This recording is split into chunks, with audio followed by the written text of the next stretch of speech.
Sejak kebelakangan ini didapati kenderaan micromobility semakin kerap digunakan di atas jalan raya. Jadi antara jenis-jenis kenderaan micromobility yang telah digunakan termasuklah moped, skuter elektrik, skuter yang telah diubah suai dan basikal. Penggunaan kenderaan micromobility di atas jalan adalah membahayakan bukan sahaja kepada pengguna kenderaan tersebut, malahan kepada pengguna jalan raya yang lain.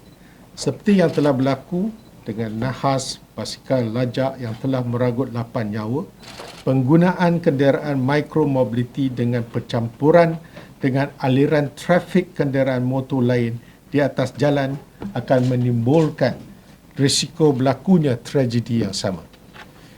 Dalam hubungan ini, Kementerian Pengangkutan Malaysia MOT ingin memaklumkan kepada orang ramai bahawa penggunaan kenderaan micromobility tertentu adalah dilarang di atas jalan menerusi perwataan kaedah-kaedah lalu lintas jalan larangan penggunaan kenderaan micromobility tertentu 2021 ataupun dikenali sebagai kaedah yang telah berkuat kuasa mulai 17 Disember 2021.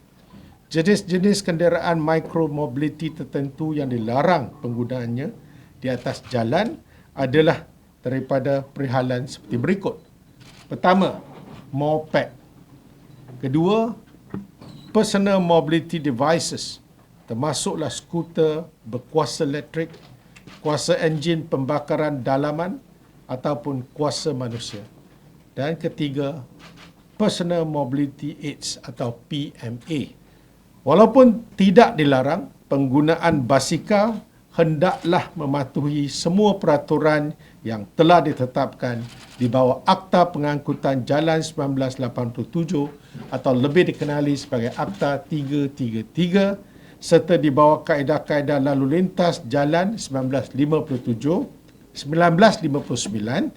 garis panduan penggunaan basikal yang selamat juga telah dikeluarkan oleh MyROS dan boleh dimuat turun melalui laman web MOT dan MyROS.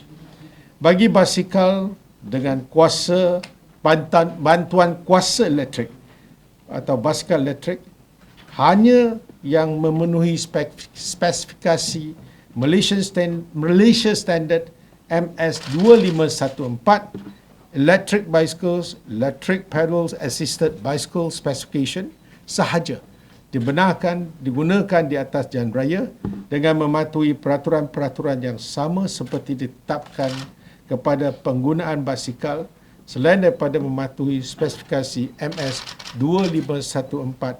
Ciri-ciri utama basikal elektrik bertujuan membezakan dengan moped adalah tidak mempunyai pendikit atau throttle dan mempunyai pedal bagi kayuhan yang dipasang secara kekal di badan kenderaan. Semua pihak berkuasa tempatan yang berkenaan termasuklah pihak berkuasa tempatan adalah diseru untuk bersama-sama mengawal selia penggunaan kenderaan micromobility di dalam kawasan takbir masing-masing. Dalam hal ini, pihak berkuasa yang berkenaan boleh membangunkan infrastruktur jalan khusus yang menyokong penggunaan kenderaan micromobility yang selamat seperti laluan basikal yang tidak bercampur dengan aliran trafik sedia ada. Demi menjamin keselamatan dan kesejahteraan orang ramai sebagai pengguna jalan raya, Jabatan Pengangkutan Jalan JPJ bersama-sama Polis Diraja Malaysia PDRM akan mula menguatkuasakan perintah larangan ini. Mana-mana orang yang didapati menggunakan kenderaan micromobility tertentu yang telah dilarang di atas jalan adalah melakukan kesalahan dan boleh diambil tindakan di bawah peruntukan Akta Pengangkutan Jalan 1987 ataupun Akta 333. Orang ramai adalah dinasihatkan untuk mematuhi semua larangan dan peraturan jalan raya demi untuk kebaikan diri sendiri, keluarga dan masyarakat. Moped ni sebenarnya dipacu oleh sumber elektrik atau enjin pembakaran dalam yang isi padu silinder dia tidak melebihi 50 cm padu atau kedua-duanya. Kena dipasang dengan suatu pendikit throttle atau kaedah lain bagi kawalan pecutan dan kelajuan. Ketiga, dibina dengan satu rekaan struktur badan, ada step over, low step dan juga underbone. Dia 3 jenis.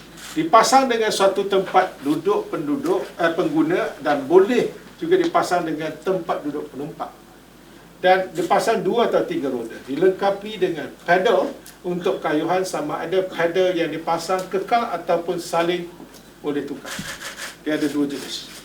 Dan berat tanpa muatan tidak melebihi 150 kg dan kelajuan tidak melebihi 50 km/jam.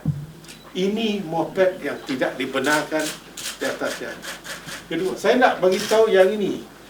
Sebenarnya nama dia e-bicycle. Tetapi dia tidak boleh digolong sebagai e-bicycle. Dia bukan basikal semata-mata. Kerana pedal yang diletak tu untuk tujuan kecantikan je. Dia ada throttle, ya. Yang kita dapati ramai dah import ni throttle. Ini tak boleh. Ini pun tengok cantik. Pedal tu untuk kita nak secara kosmetik saja. Okey, dia ada throttle. Itu personal mobility device atau kuasa manusia. Ini tak boleh. Okay. Kuasa manusia ini tak boleh atas jalan. Kerana ini bahaya. Sekarang ni kita nampak dekat taman-taman dah keluar jalan ni. Ini yang dia tunjukkan dalam video yang membahayakan. Dalam tengah malam tak nampak, ini akan membawa kecelakaan, ya. Dan ini pun tak boleh, ini pun tak boleh. Ini yang lazim kita nampaklah waktu ni. Okay. Personal mobility device, PMD, kuasa elektrik atau ICE. Tengok, semua ni dia pakai kuasa elektrik. Sama juga dipacu oleh sumber elektrik ataupun dengan satu enjin pembakaran dalam yang isi padunya silinder tidak melebihi 50 cm padu atau kedua-duanya, dipasang dengan satu pendikit atau kaedah lain bagi kawalan pecutan dan kelajuan. 3, dipasang dengan suatu tempat duduk atau suatu pelantar untuk berdiri atau penggunaan untuk pengguna, dan boleh juga dipasang dengan suatu tempat duduk atau suatu pelantar untuk berdiri bagi penumpang. Tidak dilengkapi dengan pedal bagi kayuhan atau kawalan pecutan kelajuan. Kawalan pandu arah sama ada menggunakan palang pemegang atau gerak badan ataupun gerak anggota badan. Kelajuan tidak melebihi 25 km/jam. Berat tanpa muatan tidak melebihi 50 km dan juga 50 kg, dan lebar keseluruhan kenderaan tidak melebihi 700 mm termasuk badan kenderaan, peralatan dan aksesori. Nah, ini yang maksud dia personal mobility device gunakan kuasa elektrik. Ini juga dilarang digunakan di atas jalan. Ini contoh kuasa elektrik. Ini bahaya dia modify. Ini Ada belum ya? ini dia belumba. Yang ni adalah kenderaan mobiliti tertentu, yang ni PMD Personal Mobility Aids, yang saya kata PMA tadi, untuk mereka yang OKU gunakan ini. Ini tak boleh, ya. Dia sama juga kriteria lebih kurang, tapi reka bentuk kena dibina kepada kegunaan individu yang mempunyai masalah pergerakan ataupun kecacatan. Ini adalah contoh PMA, ya. Ini boleh sampai macam ni tau. Tengok ni. Nama kalau untuk OKU tapi anak-anak dia bukan OKU. Dia boleh jadi macam ni, ya. Itu yang kita larang ni. Kalau kita tak stop, akan berlakunya malapetaka selepasnya kalau dia tak kawal dengan baik. I think we have to inform the public. The Gazette is ready. We already gazetted, in fact, end of last year. But we take some time to give all this illustration so that they understand and we can immediately take action. And of course, initially, if the parents they are not aware, then advokasi dululah. Tapi kalau dah sehari dua ni nampak dia kalau mereka masih mencabar, then we have no choice. Kita kena ambil tindakan di bawah Akta Pengangkutan Jalan 1987. So what's the penalty? Okay, kalau you guna saja atas jalan, compound boleh 300, the first. Tapi jangan lupa, kalau you pakai kenderaan you langgar orang, Section 41, 42, 43, 44 semua boleh masuk. Okey? Sebab ini adalah pengguna akta.